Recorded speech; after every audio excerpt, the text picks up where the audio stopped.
Well, the camera's behind you. Oh, yeah. You forgot your name sheet. You're good to go. We should be going. All right, with the quorum being present, I'll call the meeting to order. Bill, I'll just let you take it from here. Sure. If you recall, we've been working on an investment grade audit now for several months, 2 or 3 months, I think, since just after Christmas. We got back from the holiday break. Been working with Ryan Evans and his crew from Integrity. They've been out in the district quite a little bit, collecting a lot of data. We provide a lot of data to them as well in terms of our electrical usage and our water usage and information about our roofs. I know they've been in contact with Stiles Roofing and the work that Stiles has been doing for it as well to try to roll everything into cost estimates. So this evening is the preliminary results of the investment grade audit. All right, this will give the board the first opportunity to kind of look at potential savings that we have in terms of our electrical use if we were to convert all of our lighting, and the possibility that we can leverage that savings into some long-term projects to help save the district from an economic standpoint and to help save our capital fund, especially in some areas that we have needs, whether it be HVAC, roofs. Those are the two specifically that we looked at. I know on the HVAC side, we looked heavily at the middle school and what we can do to upgrade the HVAC system at the middle school. So it's really just going to be an opportunity to have a conversation about that. I know they have some numbers that they will share with the board, and hopefully we can kind of, by the end of this meeting, at least have consensus in terms of the direction that we might need to head moving forward. So with that, I'm just going to turn it over to Ryan. And Ryan, you might introduce your folks again. And Yeah, that's kind what of we'll go from start there. with. So, good to see you. For anybody in the room that's new and we haven't been introduced before, my name is Ryan Evans, and I work out of Kansas City. I brought with me Dr. Wheeler, who is a former superintendent, who's out of Branson. He's been working with us. And then really who you're going to mostly hear from tonight are my two colleagues here, Parker and Robbie, who are going to present the results, the preliminary results again from the investment grade audit. So I'm not going to spend a whole lot of time talking myself. I'll probably want to interject here and there as these guys are presenting, but this is a chance for you to absorb this information, really understand it, what it means. You know, there's going to be some back and forth conversation about how you want to get stuff done. But these are the numbers as we've been able to pull them together. These guys did a great job of really getting through all the systems and looking at things and creating some opportunities. We don't care, we've said this before, we don't care what you end up with. If it's a lighting only thing, that's fine, but we're going to show you how you might be able to get some other things done that are a part of your capital improvement plan right now. And so they've got some different options to share with you, and this is just kind of a broad brushstroke at this point of what these could look like. They've got 4 different options that we're going to share through the course of the presentation. We would just encourage you that if you have questions as things are being presented, don't hold them, just shout them out, raise your hand, whatever. We want to get to those right away and make sure that everything we're presenting up here is understood. So with that in mind, I'm going to kick it over to Robbie and to Parker, and they're going to walk us through it. Thanks. Thank you. I'm going to grab this clicker over here. I'll try to stand up here. Hopefully it works out. Despite appearances, we are not the Blue Man Group. We just all happen to wear blue. So I've got a slideshow put together here to help kind of describe what the results are. Some of the stuff at the beginning you may be already familiar with, so I'll try to go quickly, but like Ryan said, if you have questions or just want to interject, feel free. Definitely don't have to hold until the end. So first, just a little bit about us as Integrity. Integrity was founded in 2013, but really it was a partnership between 2 companies, Integrity Consulting and Nabholz. And it was a perfect marriage for this type of work, using Nabholz's experience on the construction management side and Integrity's experience on the energy analysis, energy engineering. So we've been doing this type of work since 2013. And since then, we're a company of over 100 employees. We've got $2 billion in bonding capacity, Department of Energy qualified, and we've done projects really headquartered in Arkansas and a lot of the surrounding states here, Missouri, Oklahoma, Mississippi as well. So we think we're pretty uniquely qualified to do this. We see a lot of our competitors are equipment and controls vendors. A lot of that being in the 90s, there was a big boom of performance contracting because of the advances with controls. And so they're trying, that's the expertise they bring. We have a stronger background in, like I said, the energy analysis, the sustainability. We've been doing sustainability for a long time. LED lighting, we do our own LED lighting, which makes us very cost effective, which is really the driver of the projects these days, LED lighting, the low cost and high savings. And solar's starting to get into the marketplace. Some of the regulations here in Missouri make it a little more restrictive, so it's not as, you don't see as much of it around here. Tons of other stuff as well, though, that fit right into these projects. We do work all over the country. Our offices, again, are pretty much located here regionally. Robbie and I are both out of Little Rock, by the way. And we have tons of clients, so, you know, large clients, Walmart, Bass Pro, FedEx, I'm sure you're familiar with. But honestly, more of our work is in this space, in the K through 12. There we go. Forgot about that. So over 50 K through 12 school districts we've done projects with, 8 different states, and that's over $40 million worth of work and over $10 million worth of savings. And honestly, what I think's the best stat there is multiple repeat clients. It just shows that we've done a good job the first time, well enough to continue that relationship. Okay, so enough about us. Performance contracting, I want to give another brief overview of that. Again, I'm sorry if I'm rehashing stuff that you're already really familiar with, but I think it's good to kind of recenter the conversation. You know, traditionally, when you're trying to take care of equipment that's old or roofs that are failing, these are the sources of funding that you have. A tax increase, discretionary capital, unencumbered revenue. Performance contracting is now a new source, a new avenue to take care of some of these things, as Mr. Ron was alluding to. It requires no upfront capital. It's paid for from savings, and those savings are guaranteed. And why now? I kind of alluded to it earlier, but the improved technologies, LED lighting is such a great energy-saving project that you're able to leverage those savings to help you get some of the things like roofs and HVAC that don't pay back as quickly, right? So that's why there's been kind of a boom along with LED lighting in the last 10 years of these projects and why they work. It's also a really good time to finance. The Fed just cut rates again yesterday, but in general, the past number of years have been a really good marketplace for financing. The savings categories we're allowed to use to help fund the project.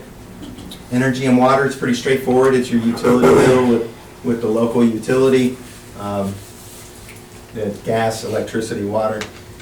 Maintenance, costs that you're spending on replaced parts. You are allowed, but we're not trying to include any kind of like internal labor maintenance, right? We're not assuming that you're going to change your staff. You're just going to use your staff more effectively now because they're not replacing light bulbs all the time. Right, so lamps, ballast, that's a major maintenance savings, but also HVAC as compressors go out, big parts. That can be a big expense that hits, and you're usually not just waiting around and have the money on hand ready to handle that. Capital cost avoidance, we'll touch more on that later. It's going to become important, but it is basically saying that, I think the roofs is a good example here. Y'all have worked with Stiles, you've got these budgets, and you've kind of planned out where you're hoping over a number of years to take care of certain areas. So you're somewhat planning to use that capital. You know what the costs are for those roofs, the budgets are for those roofs. And so you're kind of planning to spend that money over a number of years. Well, capital cost avoidance is basically saying, take care of it now. Now you're not having to put back that money over these next number of years to take care of this project. So it's an avoidance. It can be a little bit tricky, so I'm happy to talk more in depth about that, but I don't want to get bogged down in it right now. Well, You're welcome to hit on let me just say this really quick. The majority of your savings is going to come out of this top category on every project. The state, really this one right here, renewable energy production, is really having an impact on this one too. So you're really looking at these three categories. The majority, 60 to 70% of any project that we do in the state is going to have this as the lion's share. Maintenance is maybe of the 30% or something that's left. Maintenance might be half of that, and then capital cost avoidance is the others. But just using the example of Stiles, the roofs, if you were to finance their project and not look at any energy savings or maintenance savings for that, if you were to finance that project and divide it out over 30 years or 15 years or whatever, that's what this number is. It's a number that you've budgeted to put in there. So it's unlike this number where it's true savings. It's a number of something that you're planning to expend anyway. And it's usually a small percentage of these types of projects. Thanks. So a graph we like to use that I think explains this really succinctly is, consider this bar your current expenses for energy and operational expenses. Well, we've come in, we've performed this audit, we say, okay, if you perform X amount of work, your new expenses are going to be this green bar. So this dashed line here is what you've saved per year, right? And so what you're able to do is use that savings and spend that money on the financed amount, or on the debt you own, what you financed to perform the project. Now, honestly, this is usually very close to that. It's just the graph doesn't work. You can't see the numbers there. But you want to leverage this savings over the term of your finance. Okay, so now what we found here at your school. So a little background. Back in May, we came and did just a free lighting audit really quick, kind of to show you what the opportunity was, a proposal to go along with that. Nothing real in-depth. We did do a good inventory of it, but no in-depth energy analysis, just kind of using basic industry standards on creating what a normal project might expect to save. In November, through that, we talked about how we can leverage those savings to accomplish even more, right?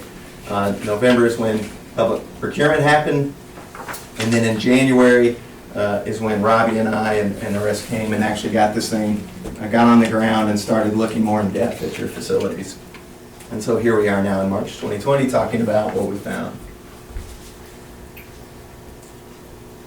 So lighting, you've heard me say it many times already, but it is the biggest opportunity. It's the opportunity everywhere we go, right?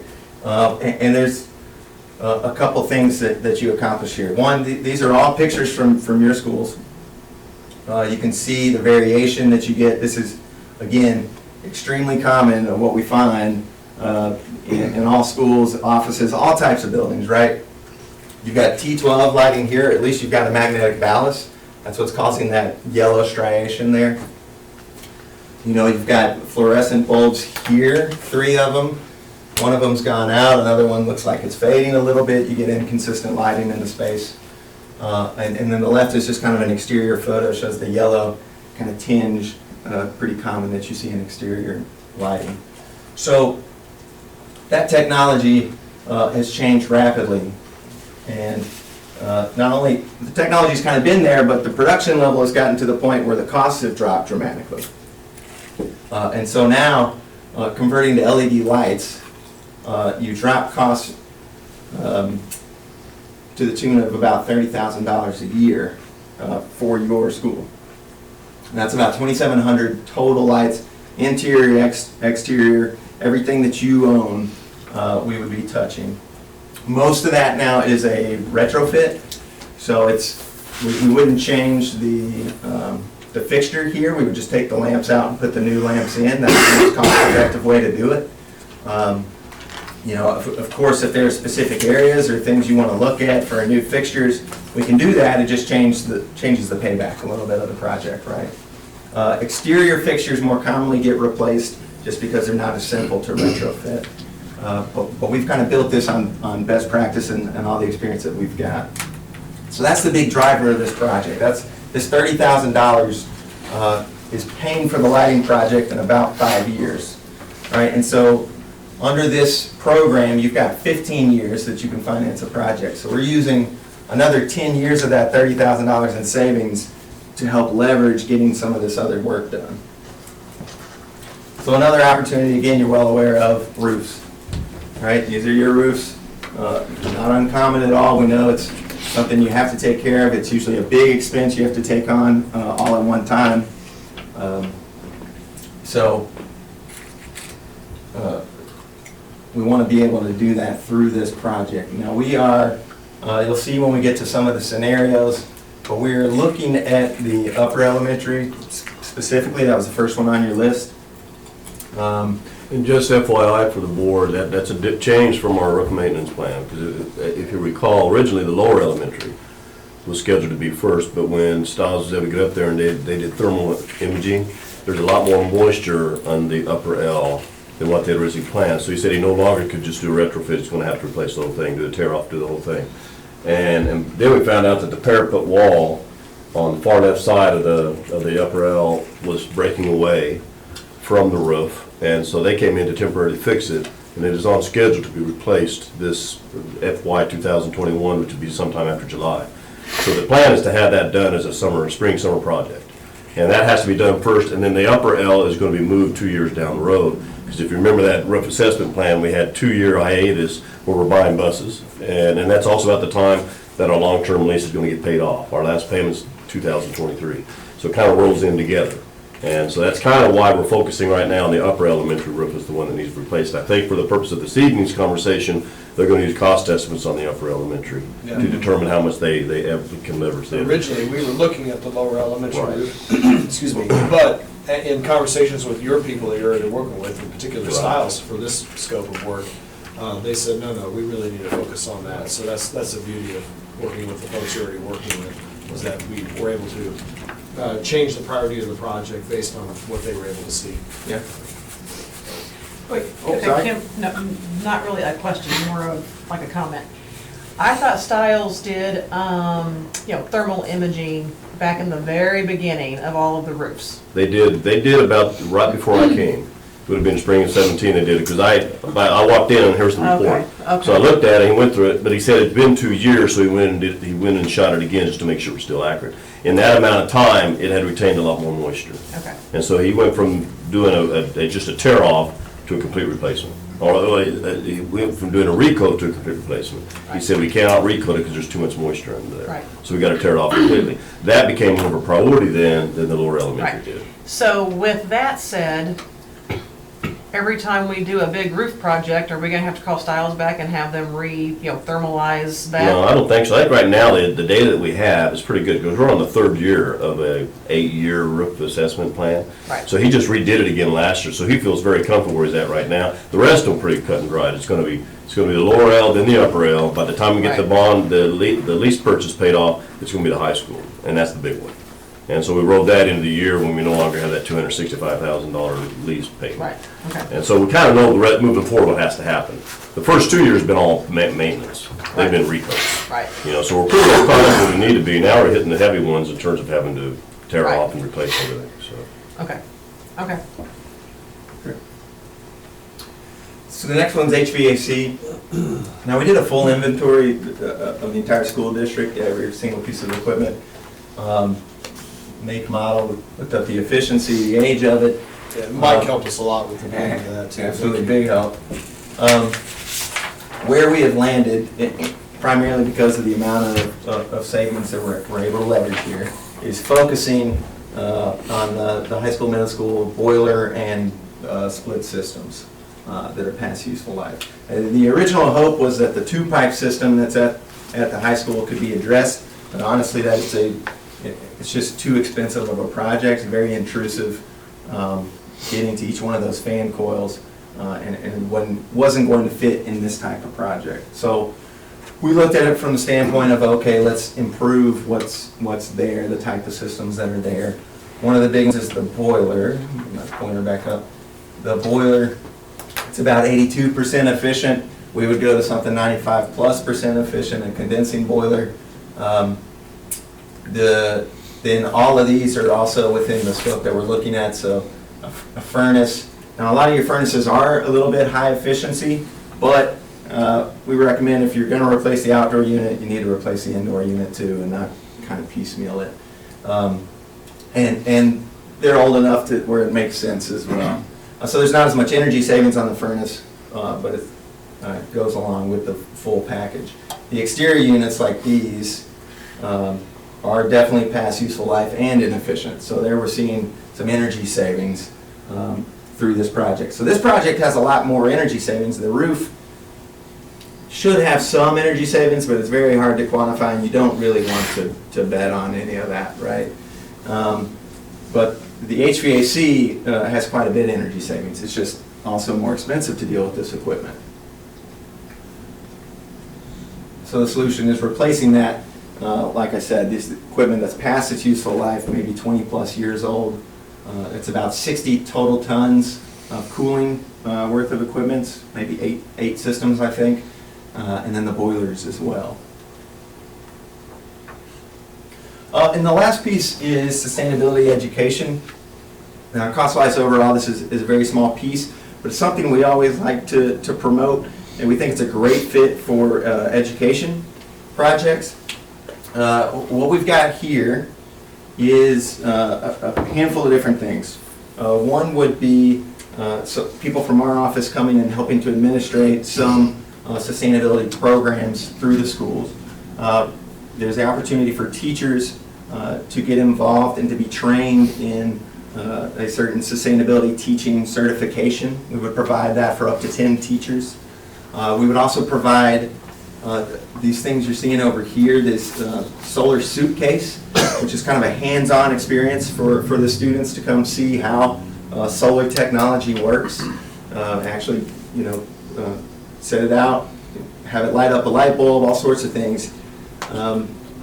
We also have a couple of learning labs which have their own equipment like power meters. So it's an opportunity in a number of ways. One, to tie this project into education and show how the work that's being done at the school impacts the school, not just financially, but sustainability, right? The energy side, the environmental impact. And it's just an opportunity for people who have an interest in that to pursue it. And one thing the Department of Labor just came out with was that solar installers is the fastest growing job market in the country. Now again, because of Missouri's regulations, you don't see as much of it here in the state, but across the country it is a top job market. So introducing them to that, and also ability just to tie this in and kind of promote it both internally and externally, a good way to promote it to the community and the benefit that you're providing. Yeah, I think the PR advantages here are one of the biggest things, and I can't, I want to emphasize the fact that this is a really low price. I think if you look at this over the total scopes of what we're going to share with you coming up, it's about 0.15% of the total project cost. I'm not even sure if I got my math right, but it's super close. low. So it's a really cheap way to be able to dovetail in what you do, education, with what we're doing, which is trying to get you more efficient and better maintenance. So we can talk to the kids about this type of stuff. And this again, as Parker said early on in this presentation, this is our background. We actually have educators that work for us, people who have worked in education, who help develop and deliver this curriculum. Mm-hmm. And it's something that's not completely unique to us. There's some of our competitors actually do this too, but it just happens to be something we're particularly good at, so we wanted to share that with you, and you express some interest in it. So if you want to pick this up, this is a good thing for kids. And so those are the main ones we see going forward. Now, it's not everything we looked at. We looked at your plumbing. We looked at other aspects of your envelope, doors, windows, plug loads, even the computers, things like that. But again, just based on the overall use, the spending here at the school, the opportunities, the needs that you had that were greater, we think, for envelope and HVAC. That's where our focus was, and that's what we're kind of presenting back to you today. So financial summary. Robbie? Yeah. Robbie's got a little handout here that breaks down about 4 different scenarios. And I will walk you through it. So this is just a copy of that same one earlier. But again, we're taking your existing spend, saving money off of that, and we're using those savings to cover the cost of a finance project. Thank you. And can I just say too, while we're taking pause here and kind of passing those out and getting reoriented, getting stretching our legs, but this box right here is going to change with each project. The first one that we're going to present to you is going to have a lot of this white space on top because that's your lighting project. And then as we get through the other ones, the box itself is going to start to expand a little bit more, but the gray space inside of that is also going to become a bigger component of it because The other things like roofs, for example, don't generally pay for themselves within their 30-year life, but when they're mixed with lighting, it's gonna help make that. So the idea is that we don't ever have that gray go outside of that box, right? That's what we're trying to do.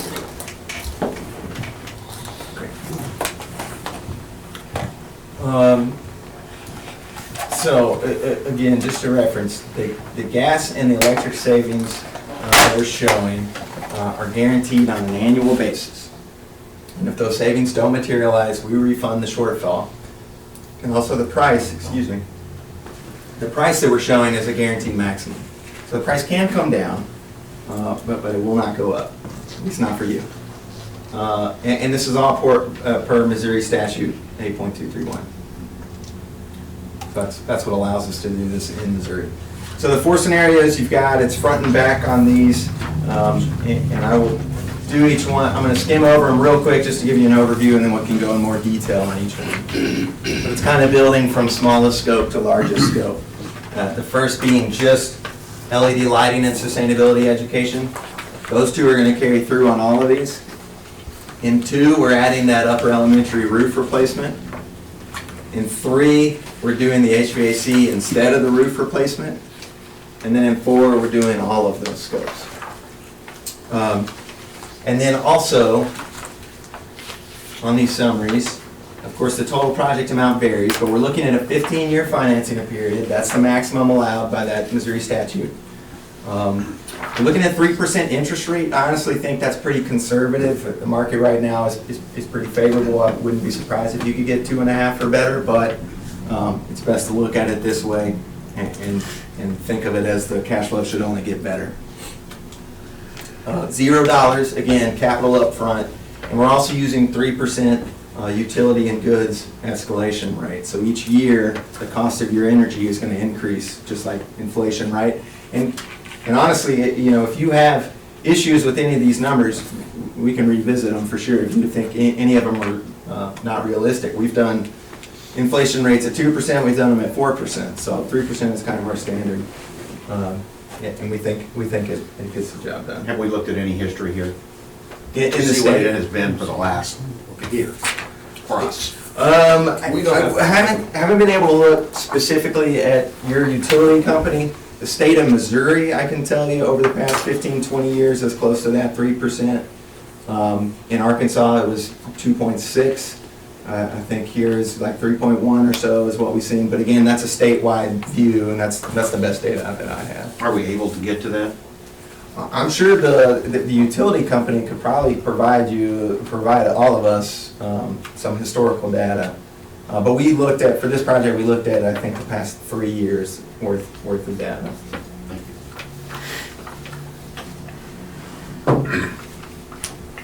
Sorry. Okay, so I don't have them on the slideshow, so we'll go through the handouts here.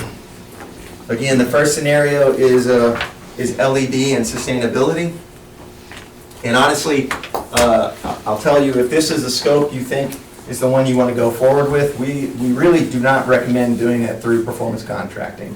It adds a little bit of weight, right? We have to guarantee the savings, so we've got performance bonds, we've got measurement verification, we've got some commissioning services. Those things are important for savings guarantees, but if you're just doing lighting, that's a pretty straightforward project, and we think the risk is very low. You should still get the savings. You shouldn't need all this extra weight. So it's really just being shown here as an example. Well, another way to put that would be to compare it to just a regular construction project.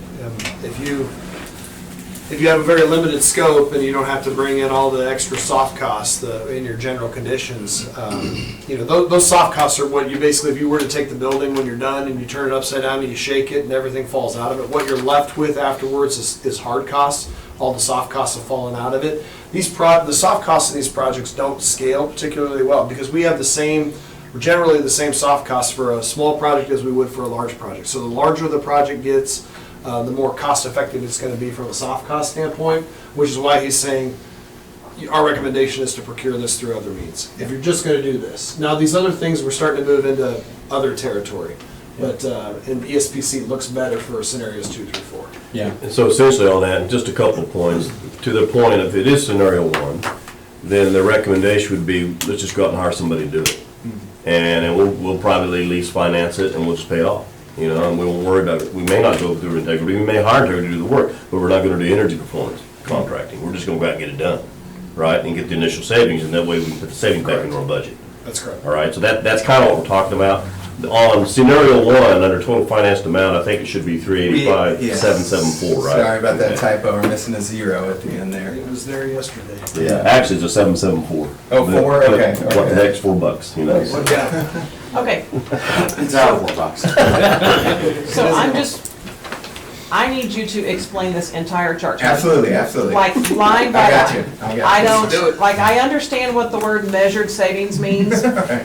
but when you get to, so I just need it all explained. If we Yes. spend some time up front on this first one too, the last three examples. Yeah, it's the are gonna same be format. ways to go through. Right. So, okay, so the whole, Line by I line. think the section to the left says guaranteed savings, so this is all the savings that we're using to leverage the cost. Leverage the cost of the project. Leverage the cost of the project, Okay. right? So you're financing the $385,000, right? Okay. We finance that over 15 years, we're doing 15 years on all of these, at 3%. Okay. So, I'm sorry, I'm skipping around here, but over an annual debt service, that means we're paying $32,000 a year for 15 years to pay off that financed $380,000. So over 15 years, you actually pay $480,000, right? And that's because of the interest on the loan. Right. Okay, so on the savings side, year zero is for our construction period. So we will start implementing stuff, we will be implementing lighting, we'll be working on the roof. It doesn't happen overnight, right? So during that time, as you're in that transition, you do generate some savings, and you haven't paid that yet. We're not working on a roof yet, right? No. Okay, just asking. The point No, I'm sorry, yes, not in the scenario. I just want to make sure. Yes. Correct.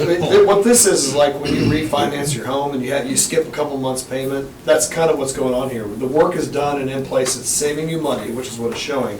You're not paying debt You're not service. gonna do all the work on January 1st, got it. Yeah. So you've generated a little bit of cash going into it, right?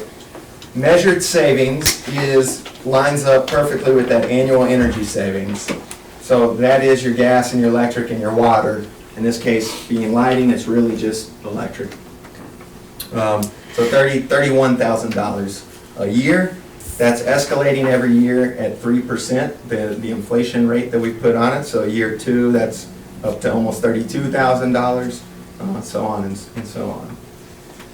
The non-measured savings is a combination of the maintenance savings and the capital avoidance savings.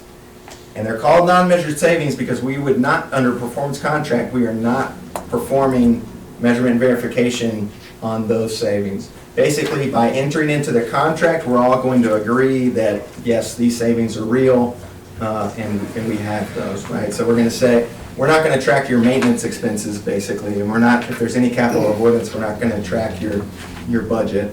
And that's why it's really important that we're clear on what those numbers are and that we agree that those are realistic. But we do, with maintenance, we do look through things like your maintenance logs and we also can say HVAC equipment, for example, if it's this old, this is what, and it's this size of equipment and this type of equipment, this is what your anticipated annual expense is gonna be for maintenance on that equipment. As it gets older and older, it gets to be more and more expensive, and so that's information we have, and we bring to you and say, this is what we think it is, and you can tell us, no, I want you to reduce that. You can tell us, no, our expenses are more expensive than that, increase it.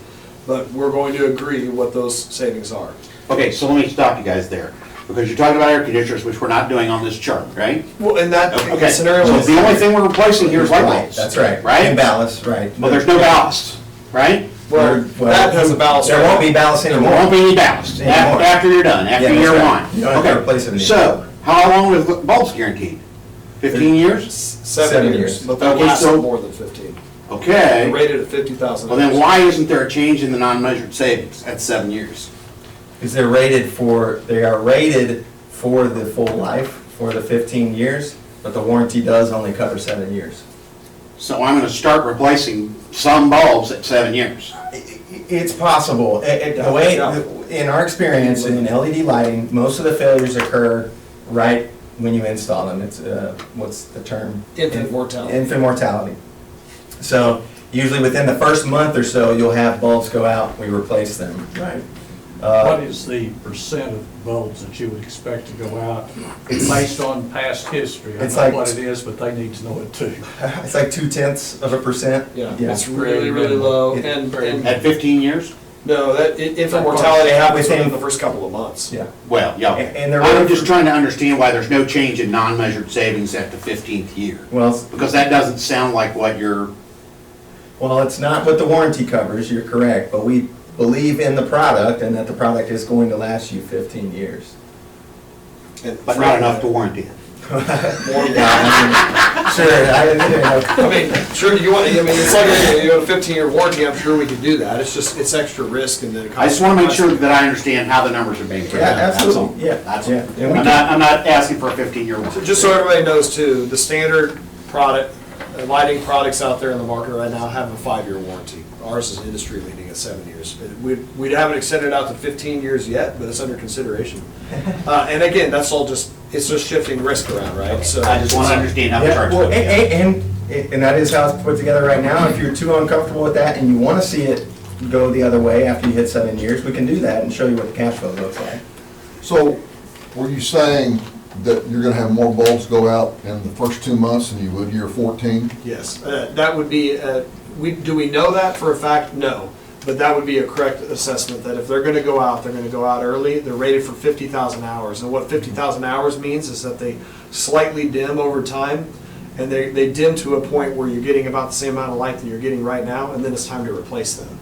But if you're only burning those for 2,000 hours a year, 50,000 divided by 2,000 is a 25-year life on that product. So we're talking about it as 15 years, because that's what the state statute limits us to. But in reality, it could be double that before you have to replace this. Now, who knows what any of us are doing 30 years from now, but that is not crazy to think. So how many, do you think we burn 2,000 hours a year? Actually less, so it depends on the space type, but in classrooms, for instance, we measured about 1,300 hours a year. Which is crazy low, by the way. You're one of the more efficient, or your staff here is so conservation minded, because our average that we were coming up with was 6.5 hours over a 7.5 hour day.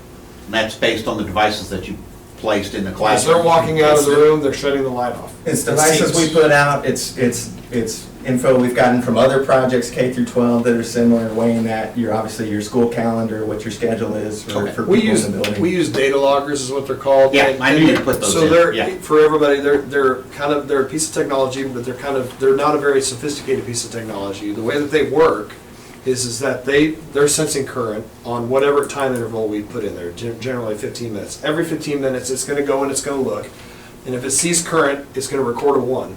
And if it doesn't see current, it's gonna record a 0, and then adds all the ones up, and from that, we can tell how many hours a year you're actually using those lights.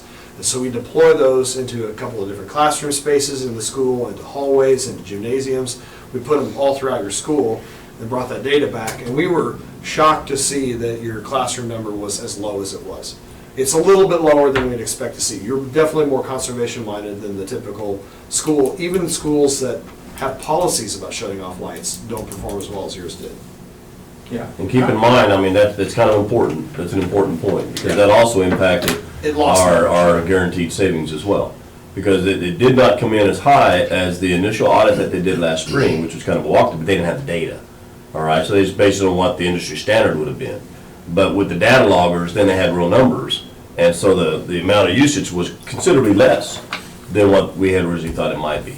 Which, the more usage you have, the more potential for savings that you have. Yeah. So there's good news, bad news there with it. I think it's more good news than bad news. Yeah, it's You're good. I saving mean, money. we're being cost conscious, and this is important. you know. And your cash right now, your coffers would be Yeah. considerably less if you were paying higher utility bills because your staff wasn't shutting off lights. Well, the only time that I've ever seen usage that low, as low as ours is when you actually have internal controls in place, where the motion sensors, and when they walk out of the room, the light goes off, or when it's still for a certain amount of time, the light automatically goes off. But evidently, I mean, our people are really good about ensuring that when they're not using the room, you shut the doggone light off.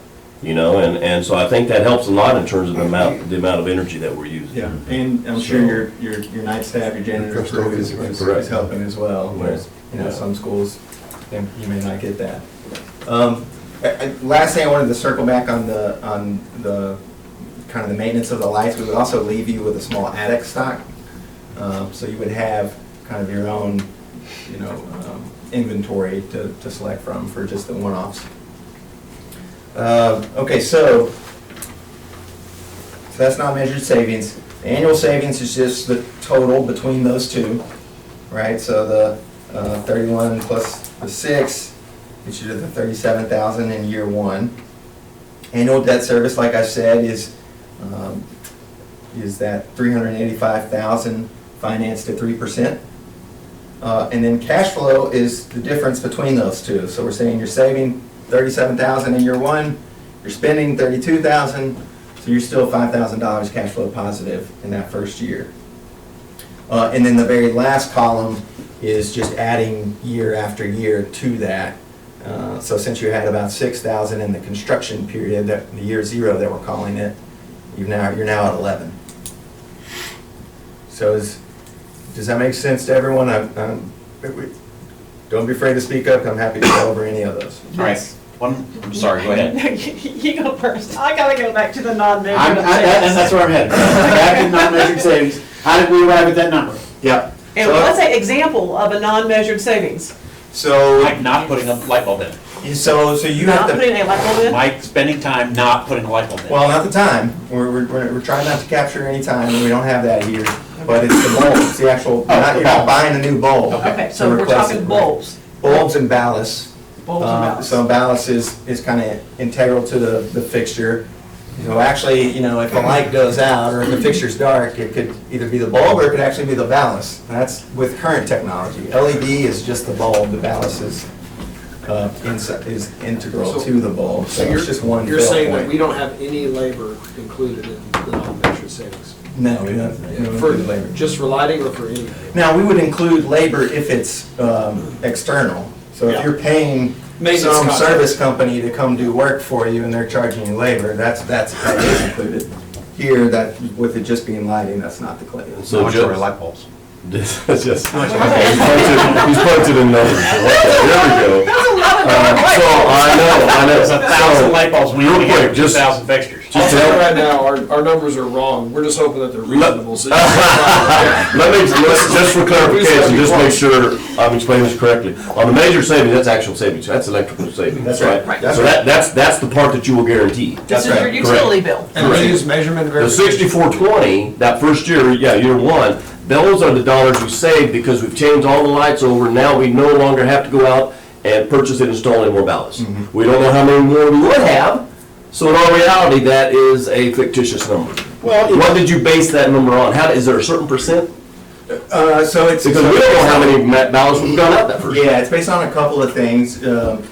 We take into account the burn hours. So actually, with your low burn hours, our maintenance savings is lower than you might see at another school as well, because if they're not burning as long, they're not going to go out sooner. And then depending on what type of fixture it is, it's got a certain cost associated with it. So, you know, your exterior fixtures are going to cost more versus doing something in a classroom or an office building. Just a tube versus a big 250 watt metal halide or something like that. So those are the two things that go into it. And again, we're also looking at past projects, things we've seen from other districts. But it is at best an estimate, right? So that's why we want to make sure people are comfortable. So it's the utility bill, I can get behind that because that's a measured savings. Correct. Okay, so one more time, on the non-measured savings, you know, the $6,420 number in the first year, that's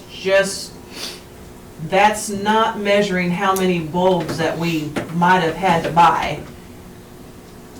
That's measuring, Well, it is estimating how many bulbs and parts and Bulbs and pieces ballasts. you would have had to purchase. okay. Yeah. So if nothing goes out and there's no infant mortality, then what would that number be? Well, No. there is no, again, Okay. one with the warranty on LED, you're not gonna spend any money guaranteed on lighting, right? Okay. So it's just what would you have spent? if What you're you're saying is saying- we normally spend, the theory is we spend $6,000 replacing bulbs and ballast. Yeah. Not counting labor. Yeah. So that's the theory. And Okay. the theory is that they're gonna go up 3% every year. That's right. And so, Okay. and so that's a savings because we're not gonna have to buy those bulbs and ballasts. Okay. Gotcha. So, if it was me trying to find out, I'd look back here, I'd say, how many ballasts do you think you replace a year? Go ahead, Mike. No pressure. Just a guess, an estimate. 50 to 100 a year, Okay, and how much they cost a piece? around 20 bucks a piece. So if it's 100, that's $2,000, The right? the bulbs are, right now, are right at $3 a piece. Okay. Most of our fixtures have 3 or 4 in them. Yeah, and you've got, how many on the deal, 2,700? 2,700, yeah. 2,700? So that gives you a little bit of a comparison and idea. So I think it looks to me. So does a light bulb last about 2 years, a standard T8, T12? No, they're gonna be rated for as low as 10,000 hours, as high as maybe 30,000 hours. But again, we're taking into account the widespread, the variation, they're just gonna fail over time because of the number that you have, right? I'm sure not all of these were replaced at the same time the first time. No, I understand that. I'm just, it would be replacing, using Mike's numbers, it would be replacing 1,500 bulbs. There's only 2,700 fixtures. Is that right? No, 2,700 2,700 fixtures, yes. fixtures. Right, Which not is- bulbs. Not bulbs. Yeah, Yeah. which is times. Okay, and a times half 3 or percent, 4. Right, gotcha. Okay, I'm there. All right. Thank you. And I should have mentioned this earlier, but we will have, these are the preliminary results, right? We will have a full IGA report for you. Included in that is every single room across the district, what light is in there now, what light we would go with in the future. It'll have every single piece of HVAC equipment that we looked at, all the plumbing equipment. So if you have questions on a specific space, we can dig down to that if we need to. Before you walk away from that, did we do the compressors on coolers and stuff in the kitchens? No, generally we have found that they're not, that it's not great projects. Okay, just curious. Yeah, yeah. You know, it's a simple thing, but the biggest thing we'll look for are the gasketing around the doors. And if you have just a leaky gasket, that's an easy fix and have So, back. you've heard the expression, if it ain't broke, don't fix it, right? Like, the reason you would replace the lights in here, even though they're working, I mean, you could argue they're not working well looking above your head right now, but the reason you would do that is because it makes economic sense to do so. To answer your cooler question, that's something you're really best just to let it go until it fails and then replace it or fix it. Okay. So, are we ready to move to scenario 2? I'm ready. No, I appreciate the questions, I'm honestly. sure that everybody here understood everything, just to a T. Okay, so now I can talk about the roof. We're adding the roof into this scope. And we don't have the typos on the cost, so the cost has gone up a couple $100,000, now we're looking at about $600,000 to finance. So now that debt service every year is $51,000. Okay, that's the same number that came out of our this is lower, right? For what? What are you talking about? This is the same number, the 200,000. Is that the same It number is- that's it in our is that current plan? number. It is that number, now it's got some of our costs on top of it, right? We've got general conditions, we've got to manage the installation of it, we've got to guarantee the quality of it, so there is some of our costs. Okay. I'll tell you also though, you know, we've brought in, if we did the roofing project, we would want to make sure that we get bids on it. Now, Stiles is very familiar with your campus, has a lot of institutional knowledge there, so obviously they would have a lead, but we want to make sure it's competitive, right? And so if we can get a better price, and maybe we get a better price from Stiles, then we would use that, and that goes back to the guaranteed max, right? It's not gonna go up, but it could come down. And they've already had conversations with Nick, and Nick's providing them cost information on that project. Yeah, I just want to make sure I understand where we're getting the 610 from. Yeah.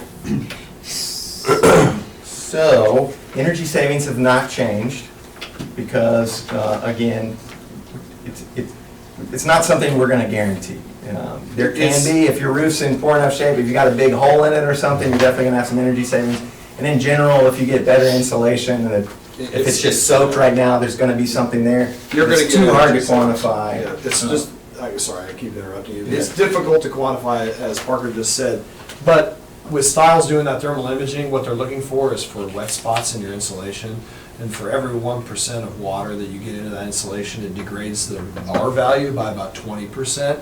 So you've got spots in your roof that he can take thermal imaging cameras of that are virtually worthless as insulation. It's like if you go outside and the fabric that you're wearing is keeping you warm, but you get rained on, all of a sudden you're really chilly. It's the same reason, like you can't, it just destroys the thermal insulation value. So you will undoubtedly see savings from putting on a new roof. We just can't quantify it because it's almost impossible to model. Yeah. So that's the energy side. Maintenance savings have gone up from the 6420 now to 8420.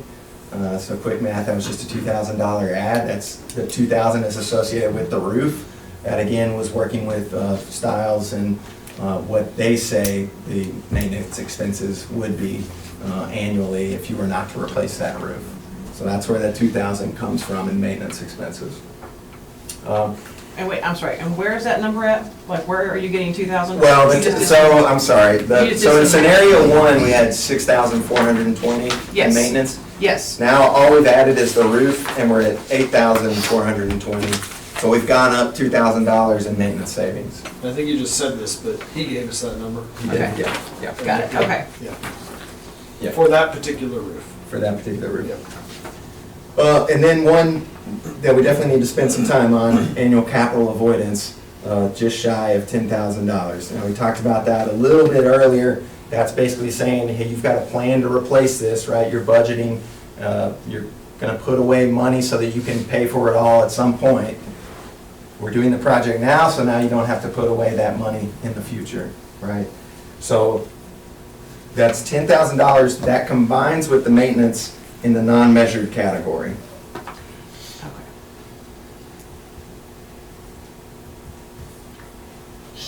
So, the annual capital avoidance is not the cost of the roof. Is not the total cost of the roof. Not the total cost of the roof. No, sir. It is that part of the budget that we no longer have to set aside because it is now being taken care of. So now those are dollars that are available to spend on something else. Now, why doesn't it add up to the cost of the roof? Well, it's on the capital, well, one, it's over 15 years, right? And we think the roof is a 30-year product. Okay. That's probably the biggest piece. That's the biggest reason Yeah. right there. And then the other, again, is thinking about it being an our performance contract and us having to manage the implementation, talk about the, reviewing it, making sure it's been installed correctly, whereas, you would just go with a contractor normally on your project. So the cost is is a little bit greater, like I said. Yeah, I see that, but you're calculating the roof on 30 years instead of 15. Is that fair? Yeah, that's fair. Well, am I misunderstanding? I thought it's the other way around. We're calculating the roof on 15 years versus. Well, it's in 15 here, but it's a 30-year. All right, I think you're saying the same thing. You came up with the 9987 based on a 30-year roof, even though we're only looking at it for 50. Yeah. That's And look, I want to be as open as we can be here, because this can be the trickiest thing, and honestly, this is something that can give companies like us a bad name, is you can try to put an unfair amount of money in this capital avoidance category, which then puts a big burden on you, the school district, to annually pay for your cost, if that's not really real to you. Right. One thing to keep in mind if you look at these, with this particular scenario, and you'll see it more progressively in each of the other two scenarios, is the measured savings are the guaranteed savings. And those are the savings that Integrity is saying, if you don't get those savings, we will cut you a check for the difference, all right? So that's money in your pocket. You know that's money in your pocket, all right? The 18,407 in non-measure savings, that's not money in your pocket. That's money that is either savings on maintenance costs or budgeted money that we're going to set aside for a new roof anyway, all right? The point that you need to understand is that our payment is going to be $51,165, okay? This isn't going to be a true savings funded project because we will get $30,994 in savings, and then we're going to have to supplement that with another $21,000 to make that payment, right? That's going to come out of our budget to do that, okay? So look at it this way, we're still getting our roof taken care of. There's more cost in it than what we had budgeted for the roof itself. Because with energy performance contracting, there are more costs built into it because of the guarantee that they provide, all right? So it's going to be more expensive to replace that roof. And it's going, so basically we can do that project, but do it over time at basically $20,000 a year, as opposed to, right now, I think the budget cost that Nick gave us is $149,000 to replace that upper elementary. So we can either just pay for it out of capital and be done with it, or we can use part of our savings to help pay for it, but we're still gonna have to supplement it with our budget to get there. So it's gonna be a combination of them, okay? Does that make sense? No, that's great. All right. You know, and we do feel like the maintenance savings, though we are not annually guaranteeing that, we feel like you're gonna realize that that's based on real numbers, right? The capital avoidance is more risk on your end. But when you look at that, the capital avoidance piece in this scenario is about 20% of the total savings that we're showing. And we try to keep that low. Again, that's one of the things that can make a bad project, is if you try to make that too heavy, which, some people may want to do just so they can get this huge scope done. But are you going to be able to actually handle that when it comes to it? So one other thing to point out, obviously, is the red staring at you in cash flow for the first 2 years. And the reason that it goes away is because the debt service remains a constant, and inflation, the 3% that we've put on energy and maintenance, is steadily going up every year.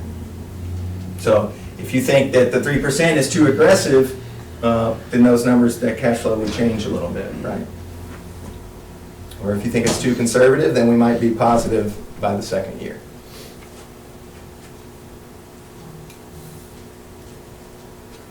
Is there any time where the cumulative goes? No, the total project balance is positive the whole way It's that through. year zero thing again, where you're saving energy, or perhaps maintenance too, before that service hits. So you build up a little kitty that you can draw against when you have a couple of red numbers like that. No, thank you very much. And do you know on this one here about when is the payback on? I know it's 15, it's out over 15, but at no point does the savings ever help pay for the project. For roofing? Yes. No, yeah. Okay. Well, generally speaking, a 30-year roof takes about 60 years, sometimes more, just depends on the product that they're using to pay back. It's usually about double what the expected life is, which is why you're always upside down. But it's not, you have to have a roof over your head, right? So there's other things other than the energy savings. Now you're being dry. Yeah. Non-measures. How can you measure that?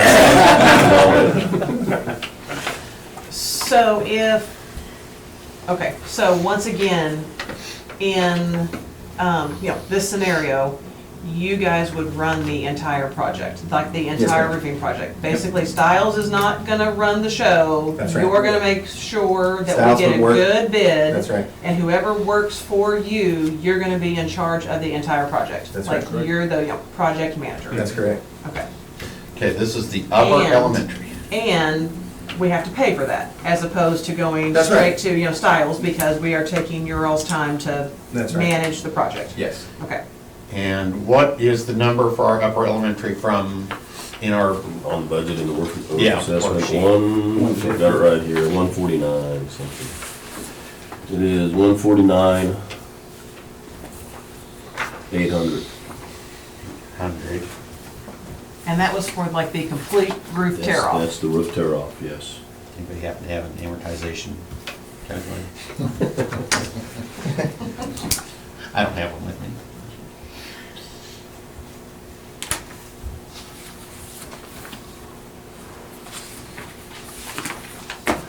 Okay, and actually, that is the cost, I'm sorry. That cost over 15 years is the capital avoidance. What we're not including is any of our management costs or things to execute the So the project. 149 divided by 15 is Yes. roughly 10,000. Yes. That's what that number was.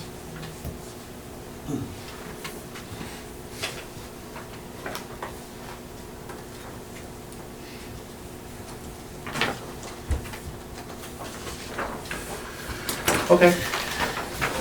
All right, so scenario 3 is not doing the roof and doing some HVAC instead. So again, that's a boiler replacement and some split system HVAC, so indoor, outdoor. Some of that's roof mounted, some of it's on the ground, only at the high school.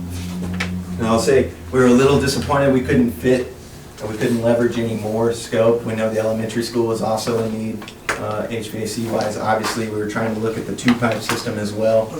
That's just kind of the constraints of this project. It's 15 years, right? In 15 years, yeah, if we could go to 20 like in some other states, then it'd be different. But Parker shared with me, and I hope, and maybe I'm sharing the wrong numbers here, but I think our scenario 4 project, which is the biggest project, is 1.1 million. yeah, Like if we had been able to stretch that another 5 years, like we could if we went south to Arkansas, it would have leveraged up to 2 million.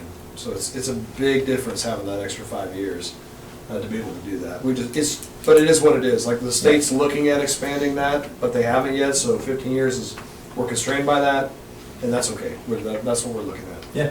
And some people don't like to go to 20 years anyways, right? So, so 15's okay. So boiler replacement split systems, like I said, about 60 tons of cooling, a little more than that. Still the lighting and the sustainability scopes. So now we've gone up about another 200 grand. We're at about 800,000 that you're financing over the 15 years. But annual debt service now is $66,000 a year. But like I mentioned earlier, HVAC does have energy savings with it. So energy savings has gone up about $7,000 to $38,477. Maintenance savings has gone up as well. Let's see, this would be against the 6 from lighting, so it's gone up about $4,000 is what we're saying. Excuse me, for HVAC. And then annual capital avoidance has gone up as well because the cost of this project has gone up. So the $38,000 in measured savings, the energy savings, electricity and gas now with the boiler, definitely gas savings, and the maintenance and capital avoidance total to the $26,000. So still the first year is negative with inflation, you're positive in the second year, and the total balance has remained positive the whole project.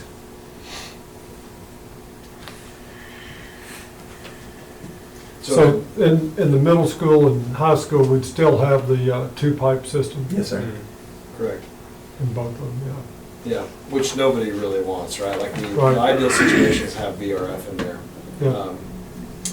But it's that 15-year limit again, you know? Because Well, and the low lighting hours, right? and the lower lighting hours, that made a big difference in this project too. So yeah, between those two things, you know, your lighting, as we discussed, is likely going to be about a 25-year product. HVAC is 20 years if it's boilers, it's 30 years, roof is 30 years. You know, you take the weighted average of those and you could have easily gotten to 20 years. But again, with that and the lighting, the hours actually being less, we just had less leverage. We had less savings that we can quantify to work with here. Mhm. So in the middle school or whatever, it's like that, two-pipe boiler system. Yeah. Even though we, can't leverage anything here, can it be completely ripped out? Like, let's say we were the richest school district around. Could we rip it all out and put in, Oh, yeah. Something. What you want, Oh, definitely, yeah. Okay. If money was no Yeah. object, yeah. if absolutely. money was no object, there we go, that's the right word to use. Okay. But since we have to leverage something, Right. we can only settle for keeping the two-pipe system That's right. and Oh, putting in a new boiler. You know, if you were A new gonna, unit? well, you'd probably go with a whole different system type. So you'd have entirely different equipment, but Okay. it'd be, But the only way you'd be able to do that within the confines of a performance contract Right. is to have a massive amount of capital avoidance. Right. And you're allowed to do that, but you would just have to understand what that actually means to your bottom line. Right. You're And just, we you're just don't- financing it over a long You period know, of and time. if you're comfortable with that, we can go down that road. You know, we don't promote that unless we're kind of driven that way. Right. But keep Right. in mind, you still have a 95-year-old building there, Exactly, so. You're Yeah. spending $400,000 on right, Yeah, it, right here. yeah. right. Well, Sorry, yeah. 300,000. Well, bear in mind, the cost of the boiler now comes out of it, and that cost would go back into a VRF system. We just have to up our capital cost of goods significantly.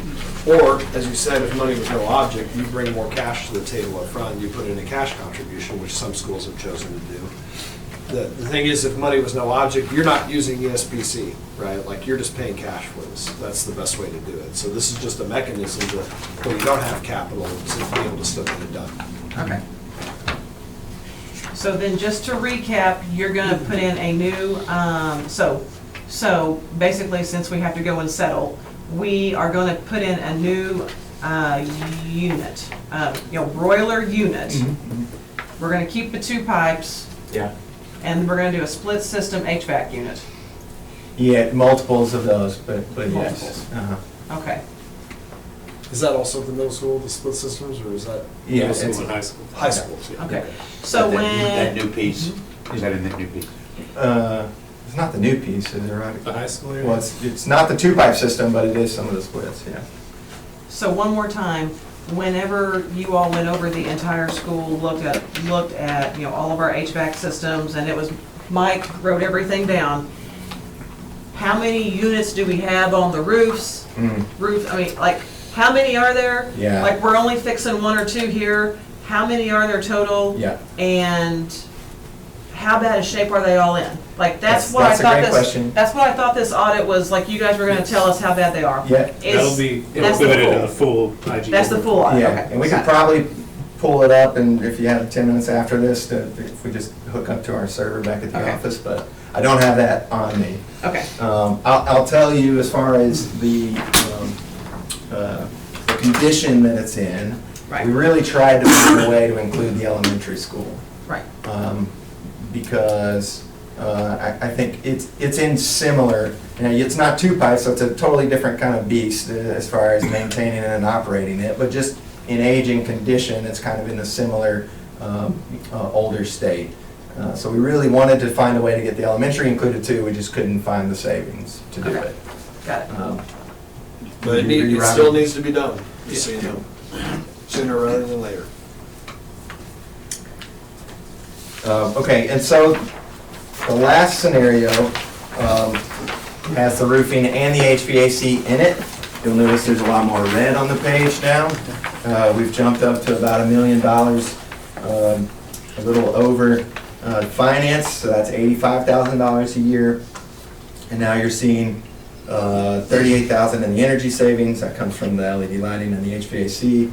The $12,000 in maintenance savings, that is LED roof and HVAC. And the capital avoidance is both the roof and the HVAC. So even though those numbers have gone up, we're still negative annually for the first 4 years, and even our total balance for the first time has gone negative, right? So again, we wanted to show you these 4 scenarios because it kind of shows you the limits, the ends of what we see as the opportunity through performance contracting. Really, scenario 1, you're not going to do through performance contracting. And scenario 4, you're probably not going to do because of just because of the amount of weight and the negative cash flow that you have there. So that kind of shows you the 2 ends. Really, scenarios 2 and 3 are the more realistic options. Now, again, that depends on your comfort level. If you can do cash contribution up front, or you want to put more capital avoidance on it. But through a standard project, that's where we see it kind of fall. Just out of curiosity, if you were to take the second bullet up of scenario 4 there, the cost of upper elementary roof, how much of elementary school HVAC would you be able to get with that? That's additional savings there. Would it be close? think so. Not really. I mean, we looked at all those scenarios. You just gradually add more red to the project, right? So it's You gonna do be add more, more- it's you do gonna add be more more energy capital savings. cost avoidance, more cash, something has to be infused there. Yeah. Okay. What I would want to know if I was involved in really making a decision on what to do is how many more of those HVAC units do they need to replace ASAP? Yeah. And would it be possible to do it without savings, without it being involved in this? And do we have the ability to purchase at a price that would make us more affordable than probably anybody else they could get to do it? And also, and I didn't pay attention, I was out dreaming, but now, on the HVACs, do any of those go on the new roof? No. Okay, that's it. I definitely want to address, you brought up a great point there about what's the risk of the stuff we're not touching. Like I said, it is in somewhat of a similar condition, but one of the main reasons we ended up focusing on the boilers in the high school and then the roof is that those are two kind of individual larger expenses that if you had an emergency failure, it would be harder to cover, right? Whereas the elementary school, you have tens, dozens of equipment that might fail, but it's not likely that they're all going to fail at the same time, right? So in an emergency situation, you might just have one small piece of equipment that you've got to replace. Whereas if the boiler went out, now you're in real trouble, right? And it affects a lot of classrooms because that boiler serves all the fan coils. So that's why we kind of landed there based on the constraints that we have with savings. Was that everything, Dr. Wheeler? Yes, thank you.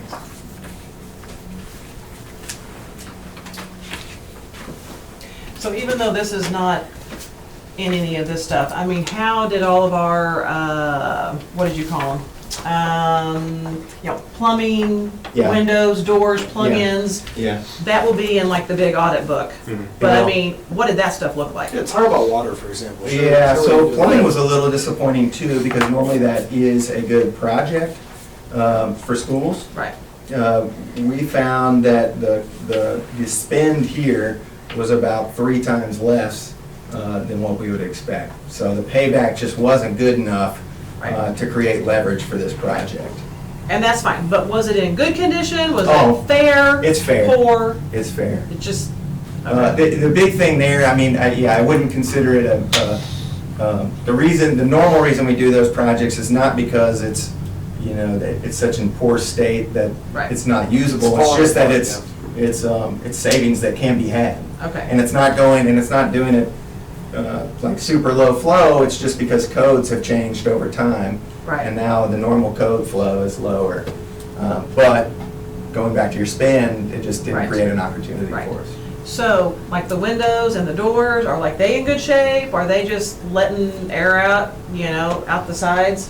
I mean, and even though, right, and even though, I mean, because yes, I understand that it's not one of our cost-saving projects. It's Right. not going to bring us savings. Right. I'm just looking at the energy audit that was performed. What did the windows and doors look like? Were they in poor, fair, or great condition? I would say fair again. I'd Okay. say the windows, And you can just summarize, because I realize we're going to get the big book in a couple months, but I'm just, windows, generally as long as they are there and there are no holes in them, it's hard to make an argument to replace them. okay. Yeah. In terms of making it pay for themselves. Yeah, because it's extremely expensive, and even though you may have double pane now instead of single pane, it's still it's letting way more energy come in than a wall would. Okay. I'm sorry. Okay. I completely track what you're saying, instead of replacing our bottom third performing air conditioners, because they would fail one at a time. At the same time, aren't those the units that would offer us the greatest additional energy savings? They would offer additional energy savings, better than the roof project. It's just it's still a balance of the cost to do them. We probably could look at a handful of units. We really try not to do that. We would rather at least get a whole entire section taken care of, right? So that's how we kind of broke it up. As the elementary, we looked at a wing, and that was a scope for us. And we looked at another wing, and that's a scope. And the cafeteria area and things like that. And all of those projects broken up like that were too expensive. And so you could, and I'm sorry, this may or may not be what you were asking, but you could probably add 3 or 4 more units to this project and the cash flow wouldn't be that bad. But it is going to gradually get just more and more red or trend the other way as you add them.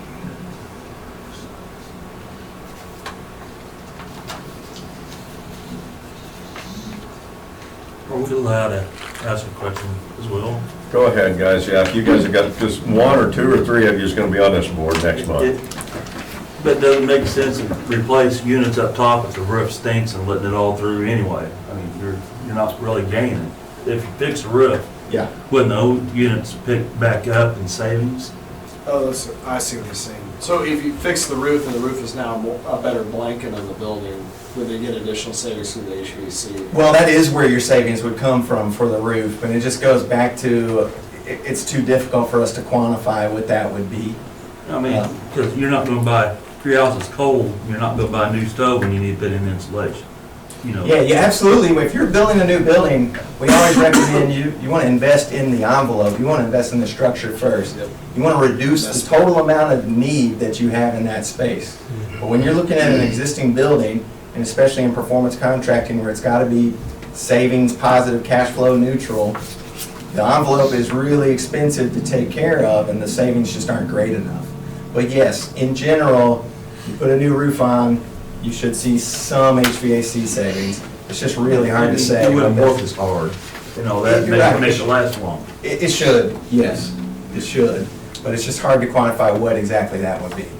You know, if the roof is just old and past warranty and there's only a certain section that's really damaged, you know, the rest of the roof is not gonna have that much of an impact Well, and when you replace If it. that rooftop unit, when it was bought, was a 9 EER, so energy efficiency ratio unit, and it's 25 years old, it may have degraded to a 6 EER, and to buy a new one would be a 12 or 13 or even 14 EER, Right, you know, so it may still make sense, even if you've done a good job with the roof, to go ahead and replace those units because they're at the end of their life, they're going to fail Right, anyway, then it's right. gotta be done. I'll tell you though, it's a conversation we often have with clients because they'll ask us, they're like, I'm really interested in solar, I want to see what solar looks like. It's like, well, we really need to do your lighting project first because once we've done lighting, we've reduced the demand for electricity on the building significantly through the low-hanging fruit, and the size of the solar system can now get smaller. So I track what you're saying there, it's important, but in this case, if these units are about to age out anyway, it's more than just energy efficiency, it's, you know, maybe we can extend their life a matter of months, but it's not gonna be years Right. by doing that. Good question. And another one too, Yes, sir. you guys don't mind, board don't mind. You know, you talked about how the savings are not there for some projects. And I know you guys are not gonna say, no, you don't want the job, and that's not your business. But is there enough here for you guys to justify all the work to be put into it for you all? Oh, definitely. I mean, we wouldn't even started this conversation if we didn't think there was opportunity. Like we said, you know, one of the things that's helped us be successful is that we're so strong in lighting. And lighting is kind of the baseline for all these projects. If a bigger project doesn't make sense, lighting is still gonna make sense. Right. And, you know, and you can go get other bids and we still feel very confident that we're gonna be competitive there. So, you know, Well, to add on to what you're saying, early on you differentiated in this presentation the difference between us, with our background in energy engineering and construction management, always having worked with school districts throughout, you know, our firm's total 71 years of history, versus somebody who is driven by controls or equipment that typically has jumped into this market. And if we're talking about those big equipment manufacturers, they have certain pressure tests that they're gonna have to go out and meet in this because there are projects for them that are too small. If the project isn't at least a 7-digit number and probably even an 8-digit number, they're not interested in doing it. this is a sweet spot for us. These size projects are really where we love to work. That's a good question. I just, maybe not necessarily question, but clarity.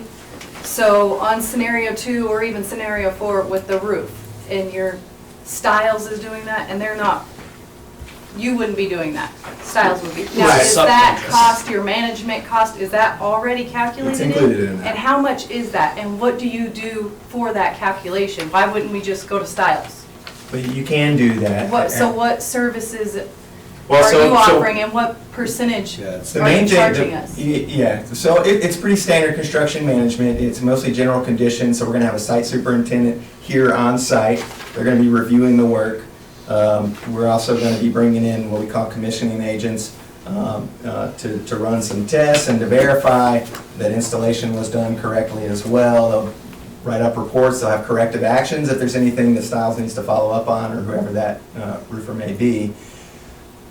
If, we think obviously that's a better product, you're gonna be protected better. People do roofing projects without that type of layering all the time. I'm not saying that, but You in a do. performance contract, especially, we are guaranteeing the savings, we have to have those services kind of from our risk standpoint to make sure that this project's gonna be executed professionally and that everyone's gonna be happy at the end of the day. So how much of this number is your management, your broker fee, basically? For the roof, Mhm. so there's probably another 10 to 20 on top of it, on a $150,000 roof job. We've got risk involved, that's where that number comes from. That would be true on any project. Like if you were only doing a roofing scope and you had cash, you would just handle that as a subcontract. You might put that out for bid and get 3 bids, pick whichever one you feel most comfortable with and go with that. When you're building a new building though, you're gonna hire a construction manager because there's various scopes here. And in this case, because they have to be guaranteed, which the roofing contractor can't do, which allows you to use the savings out of this and treat it as revenue. That's the reason it has to be done through this process. So going back to the comment earlier, if money was no object, you don't need us for this. This Right. is a cash project. We're just helping you try to get this out of your Fund 1 and move it over into Fund 4 where we can actually do some work for you. Because right now it's locked up in your utility spend or maintenance spend, as we've seen also. Brian, can I just ask you, did you say in the beginning that you wouldn't do scenario 1 as a performance contract? Right. He said that, but yeah, I agree. Is that true? Yeah. That's true. Okay. Yeah. So you would just say, you'd do the work, you'd be happy to do the work? Yeah, Yeah. and it'd be a lower cost. And it would be a lower cost? That's right. And we would just have to actually pay you? That's right. Yeah.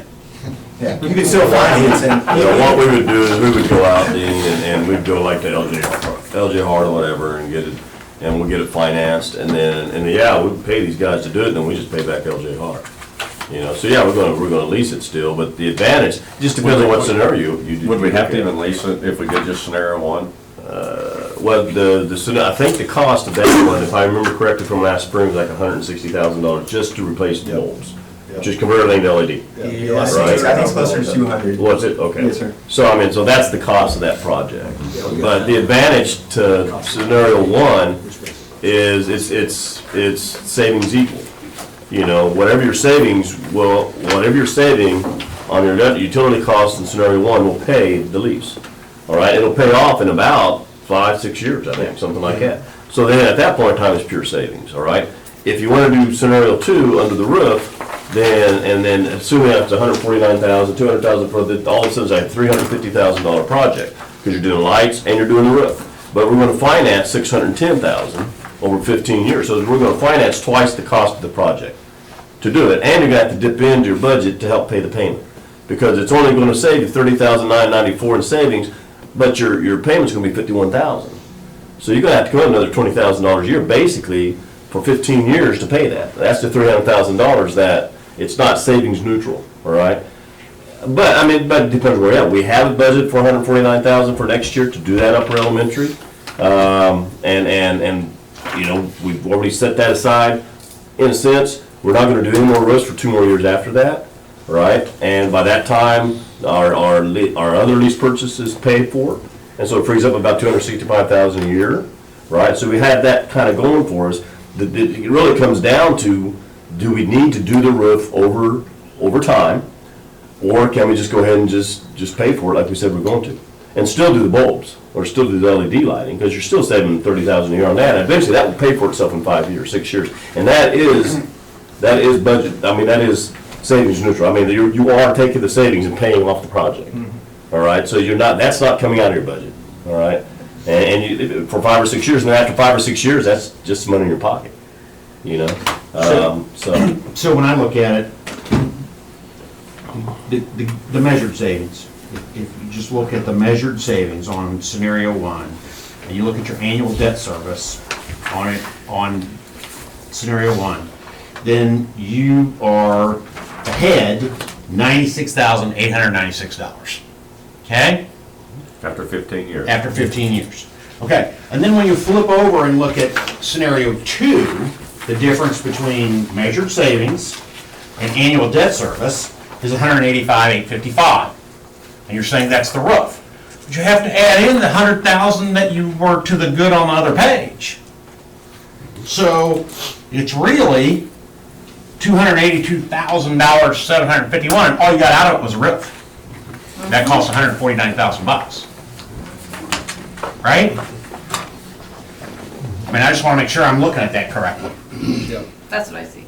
Bear in mind again, that cost is over 15 years, not over the 30 years, so we can't accumulate all the additional savings from those projects too. But you're right, you're absolutely right. It's more expensive to handle it this way than it would be otherwise. Yeah.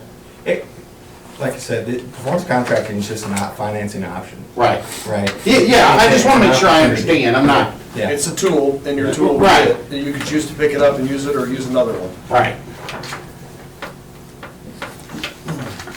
You know, I don't know. We've got the roof in our budget, and the HVAC is even harder to get my arms around.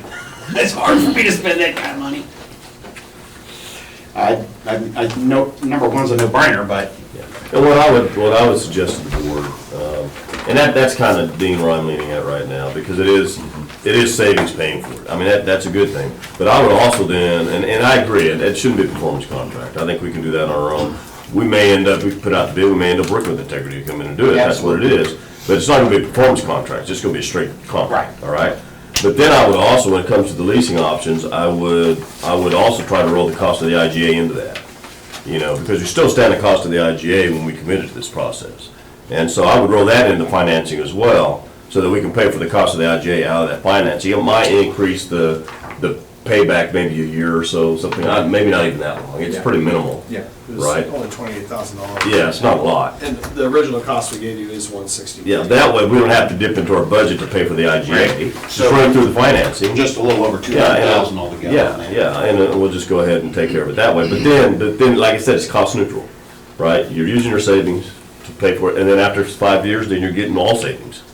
You know, but yeah, I mean, that's the only thing, and I guess I kind of met with these gentlemen, we talked on the phone yesterday, and we looked at the numbers, and it was good news, bad news. It was disappointing, because I really thought we would get better energy savings out of that, but our usage isn't there, you know, and you have to have more usage to get the savings.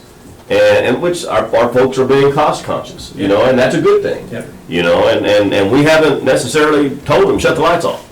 You know, but I think the fact that we have custodians there who work in the evening, they shut everything off, and when nobody's there, I think we're being good stewards of that, all right? So it's kind of disappointing that we weren't able to get the savings maybe to do a huge project, like the HVAC and the roof. That would have been really a good thing for the school district to be able to do that and not have to dip into our capital to make it happen. But given these scenarios, I just think the no-brainer is the no-brainer. I mean, that's the one that we know is not going to impact our budget. We roll the IGA through it, and we've already got the dollars budgeted for the roof. And it's cheaper doing the roof straight through Styles than running it through performance contract. And that's the reality. So the numbers tell a story, right? And that's what this boils down to. If you had burned your lamps at 2,000 hours a year instead of 1,300 a year, you would have been on track to be able to cover all of these costs for these through energy savings, let alone maintenance savings, which is a very real number. You're going to experience something there. And then this capital cost category that we talked about ad nauseum. So that made a big difference. But think also about where you would be if you had an extra $20,000 a year in utility cost because people were leaving the lights on longer, where your cash reserves would be. So ESPC is designed for that scenario where you're locked into this bad pattern of spending too much money and you don't know how to get out of it. And you're on the borderline of that. We showed you some feasible scenarios here. But if you choose to go, just with this scenario one and do that through a different means, that would still be okay to do it that way. And just know that it's allowed you because you've been good at shutting off lights, even though we couldn't afford this other stuff as easily, that you have that now in your cash reserves. And I'll also say this. You've got some HVAC that's ready to fail in the system, so you still need to figure out a way to address this. If you had stuff that maybe you felt like you'd get another 5 to 7 years of life out of it, this would be an absolute no-brainer from the HVAC standpoint, because you would do this, and then when you started getting the savings back, you would push it aside into a budget and start to make those, you're going to prepare through capital planning to replace that HVAC. You're still going to have to come up with a way to pay for that, because it is going to start to fail on you. That'll be in our report. But maybe you can do some fundraising around that or get creative with it. You've got, I don't know, it sounded like you had some debt coming up that you were getting ready to retire. Yes, and we have a lease purchase agreement that will be paid off for our middle school edition. Our high school edition, it will be paid off in 2023. And that'll free up about $265,000. So you're 3 to 4 years out now, so yeah, you're... Yeah, 3 years out. We got, I think, 3 more payments. You may be able to limp along and just, Yeah. keep stuff going for a Yeah. little while. But at that point in time, and we kind of bridged everything with our roof assessment plan around that fact, because we know that we're going to free up $265,000 a year here in a couple of years.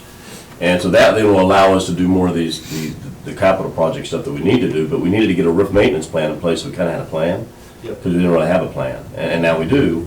And then we got transportation purchasing and things that rolls into that as well. But we also know that we're going to have capital freed up in a couple of years, and which will certainly help that situation. It certainly will. And so then we might have to backtrack and pick up a lot of these HVAC things at that time. But the thing about it is that on the project for the HVAC, if you finance that over 15 years, and it really is needed, but again, you're investing in a 95-year-old building, all right, for 15 years. And then in 15 years, it's going to be a 110-year-old building. All right, and so are we willing to invest that much into that when the savings isn't going to pay for it? So that's kind of a big deal. That's a great point. That we kind of take a look at that as well. So I just think that and with HVAC, when you do it all at once and you pay it on 15 years, then you're locked in for that 15 years. But right now, HVAC, we may not have one fail in 2 years. We don't know. We just don't know. It may fail tomorrow. Mike may come in tomorrow and say we got a problem. And so you just don't know, you can't count on that. But when you do a 15-year lease, you're locking yourself into that cost. It's just going to be there. And so basically, we're just going to fix them as they break, is what it amounts to. And when they die, we'll fix them. Hopefully it's not August 15th when school's about ready to start. We'll try to figure it out. This wouldn't mean anything one way or the other, I don't think, to profit or cost or whatever. Maybe a little bit to cost. But you might want to extend that amortization out to have a lower payment, to have that extra savings for what you might need this year, next year, until your lease gets there. You'd have that to buy 1 or 2 with if you need. I think about that. But extending your amortization would allow you to do that Right. and have no prepaid penalty on it. So when you get ready for the lease, you got a chance to pay it off. There you go. And we could do the same thing with, and I think this is what you're talking about, Bill, but we could do the same thing with the lighting, lease on the lighting, and then after the payback in 5 or 6 years, then recommit those dollars toward HVAC. Exactly. And you're 5 years out, and then you can kind of plan for getting your HVAC where it needs to be as well. Or if you did the lighting at 10 years, then here at years 1 through 5, you've got a little extra money Correct. to use. Yeah. Correct. And the other thing too, on the IGA, and I have to just hope the board understands, the IGA was an extremely important process for our school district. I mean, I know there's a cost factor involved in that. But the purpose of that was to determine if there was some benefit with savings to do something long-term that could really benefit the school district and free up some dollars that will help us with our buildings and dollars that we can recommit then to other programs and wherever. So we found out the answer, okay? And unfortunately, it's not going to be something that's going to help us reach where we wanted to go with it, all right? But it's still gonna be beneficial to our school system, not only to the lighting and conversion, but just to have the information.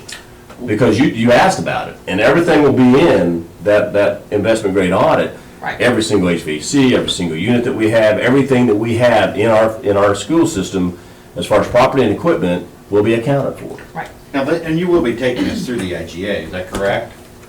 Yeah. Or do you just hand us the book and go? I would be happy to come back and present that to you.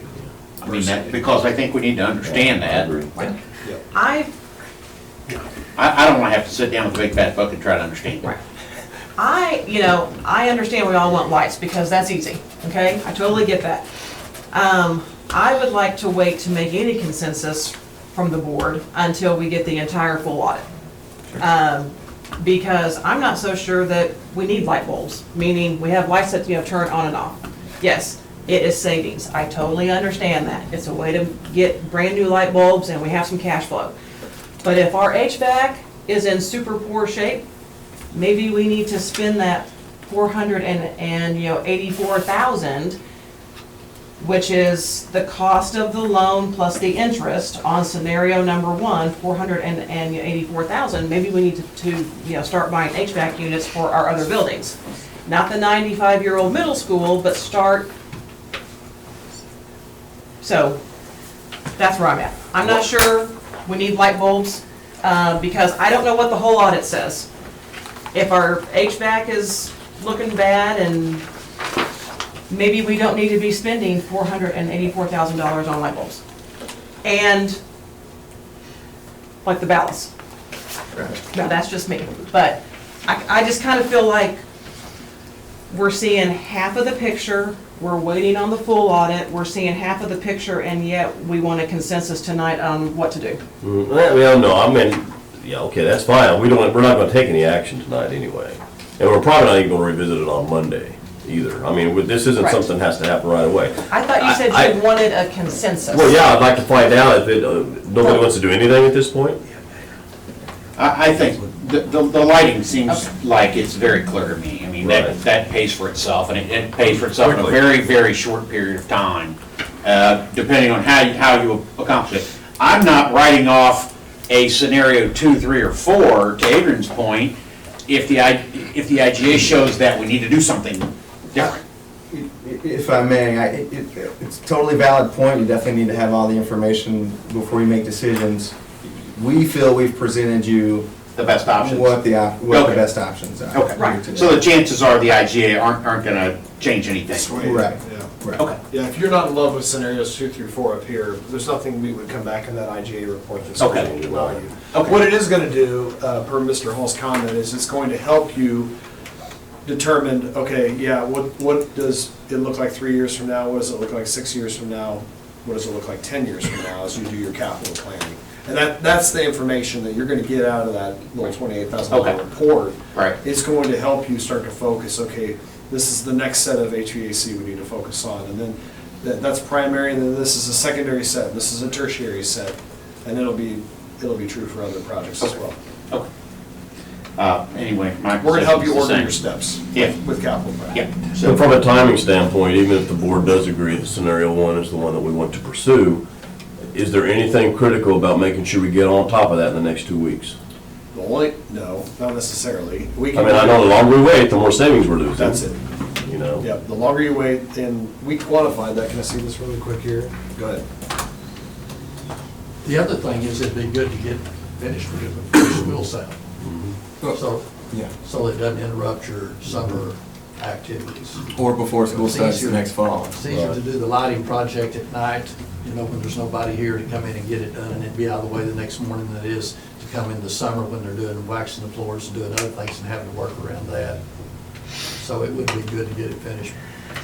So that's, what will it take here, 2 weeks, 2.5? What, To do the to lighting mobilize? project? Oh, to complete the project? Lighting project. Yeah, It I'd might have be to 2.5 look. We weeks. got- It depends on how big of a crew. If we bring a full 8-person crew up here, we might be able to knock it out in certainly less than 3 weeks, if not less than 2.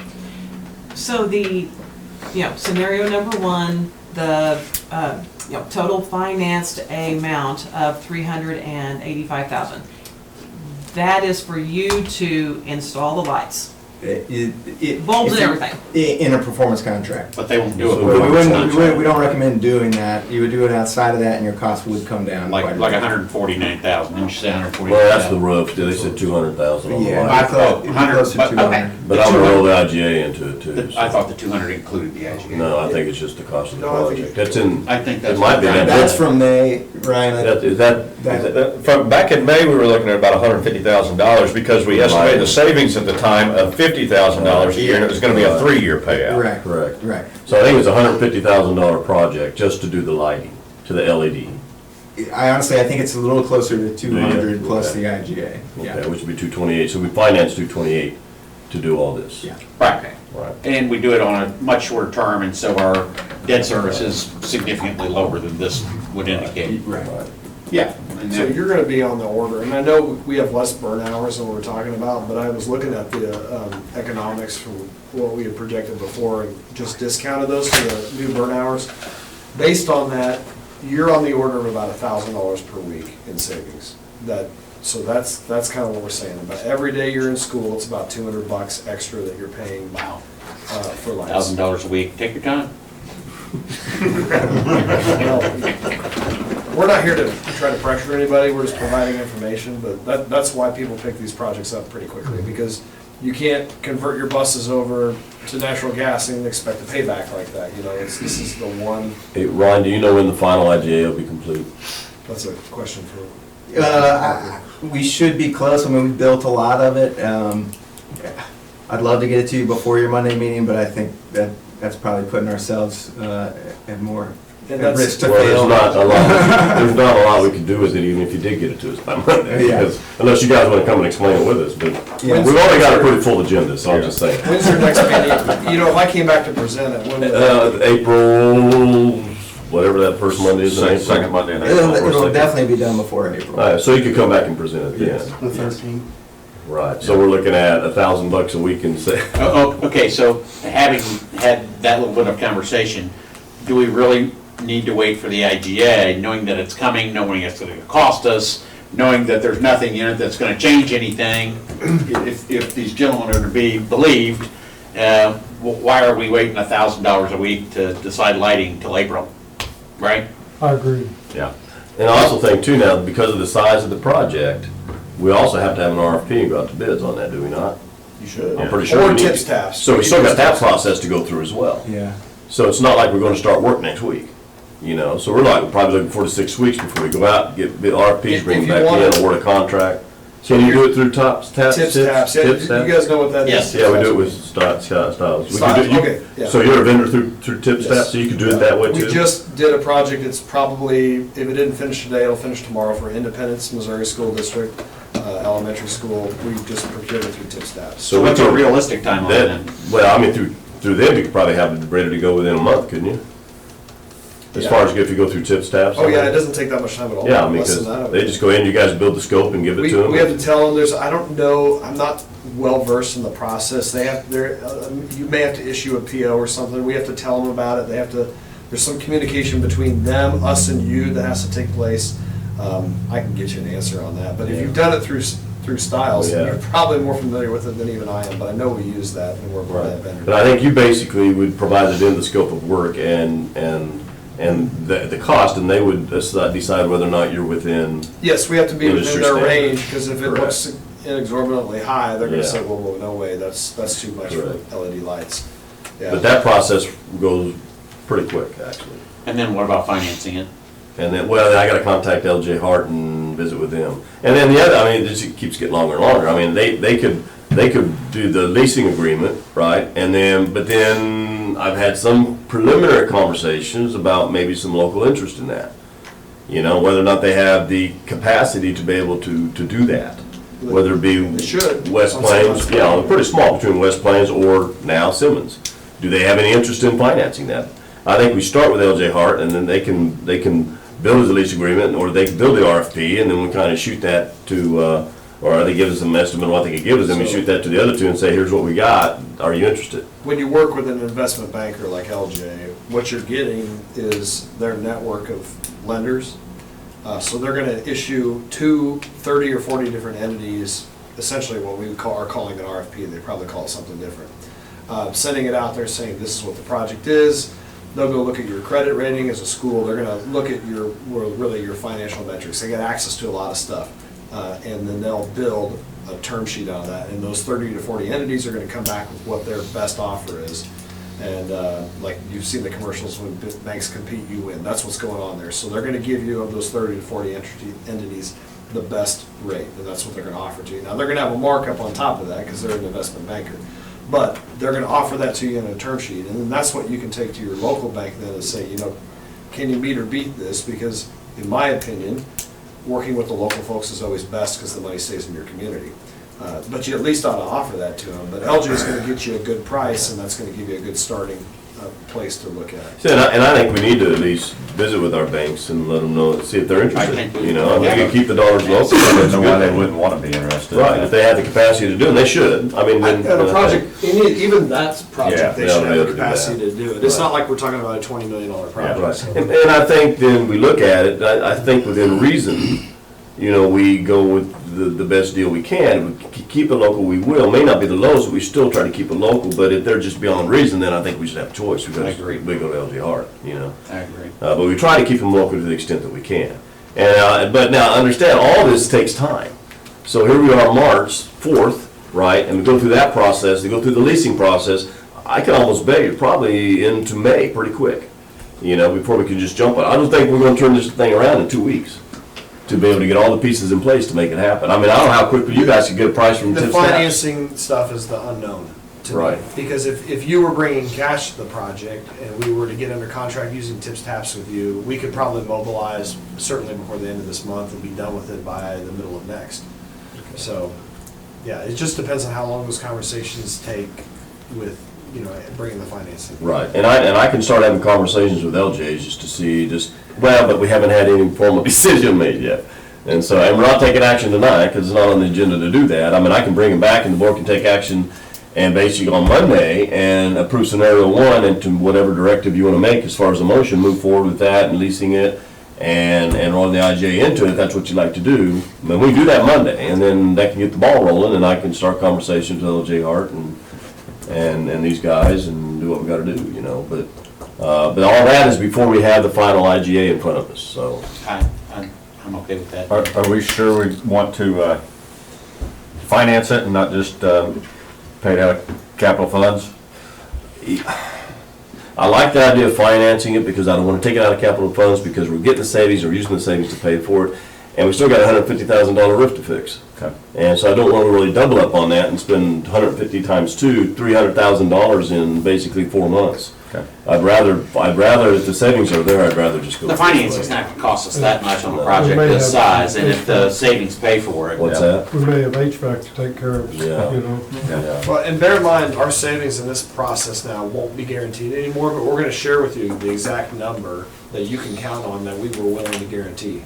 And that's a guaranteed minimum savings, so unlike guaranteed maximum price that is here, and it can come down, but it can't go up, it's the other way. This is a floor, so it's a guaranteed, it would have been a guaranteed minimum savings, it could be above that, but it won't be below. So it's money that I think you can feel with some confidence that you can count That it's gonna on, be- even though we're not guaranteeing it because we're Right. not doing a performance. Now, you feel like those estimates there are accurate, are right, are pretty good, based on. Yes, Yes, sir. yeah. You're right. On the savings side, they could be low, but they won't be any lower than what you're seeing. They're low. You mean the measured The savings? schools I've seen all over the last 40 years and the burn hours that they're talking about, I'm Well- sure that they've done their job So for- scientifically and very accurately, but it just doesn't. They're gonna make an error in their favor on that side. Well, and your staff has been really good about shutting off lights, at least they did for that period where we measured, but, you know, staff rolls over, changes over, the next people that come in maybe leave lights on, you know, so, you know, it's just, it could, your risk to that could go up, and so now you're controlling that by having efficient lighting. Mr. Hall, Rob Malk for DNR takes care of the energy money from the state. And I was at a meeting the other day, and they were talking about 2.75. Right. His telephone number is 573-751-3955. And as far along as we are with all of this, I think that you could get in before the deadline if it happens to be something that you want. That can be pretty fast with them.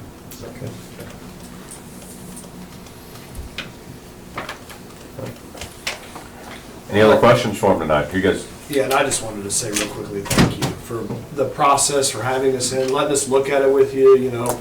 We always look at our clients not as one and done. We hope to have a long-term relationship in Little Springs, and even, you know, the positions change within our company, and some of you will roll off and some of you will roll on. You know, our way of doing business is long-term relationships. So I appreciate you letting us come in and look at your school, and I'm really eager to get back and kind of close this out with that IGA report and walk you through that. That'll be a good thing. We appreciate that. thank you guys.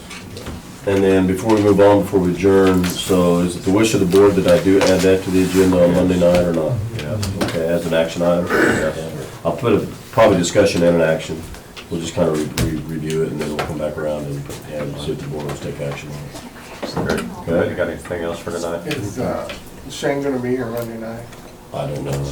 I don't think so. He said no. I don't think so. No, she's out of Does town. everybody else plan on being here? Because I won't be here. Well, let's start with July. As of today, I mean, sometimes Did you say it's gonna be a things long change. meeting? Yeah, we got a lot of policies. Tell Mandy no sugar-free cookies. I knew it. That wasn't Mandy, that was me. Trying to keep you guys from getting diabetes. I'm trying to help you all out here. See, and I noticed for 4 cookies, dog, what's wrong with you people? Motion to adjourn. The guy. Motion. Dane, a second. Matt, all in favor, aye? Aye. Opposed? The assistant manager Try at, one now. the assistant manager, G&W, said that those cookies were just as good as street cookies. Well, they lied to you. He said he had 2 and his teenage girls had 5. I'm sure Well done, guys. How good is it? Is that bad? Yeah, not very good. They're not very good? I think we have wrapped up for 2 guys. I'm sure it's good home. What about my Christmas lights? No cookies. We gotta work on those. Christmas lights. Dr. Wheeler, thank you very much, appreciate your time. Christmas lights. Kansas City, Kansas, where you live? Yep, Kansas City. Thanks for coming, Adam.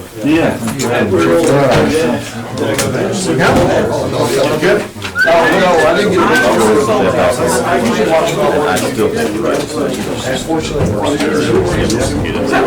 We always say, I understand. so we'll do that, if we get the board to approve it, then we'll. We'll get it going. If I was gonna do anything, I would. I don't think I really. I guess that's what the cost savings. We've already. If I was gonna do anything, I'd do something. And that's what one of those scenarios. But at least on the lighting, it's cost, I mean, we're using the same thing. So it's not, I don't have to. But that's, which is a good thing. I mean, it's gonna give us a lot of.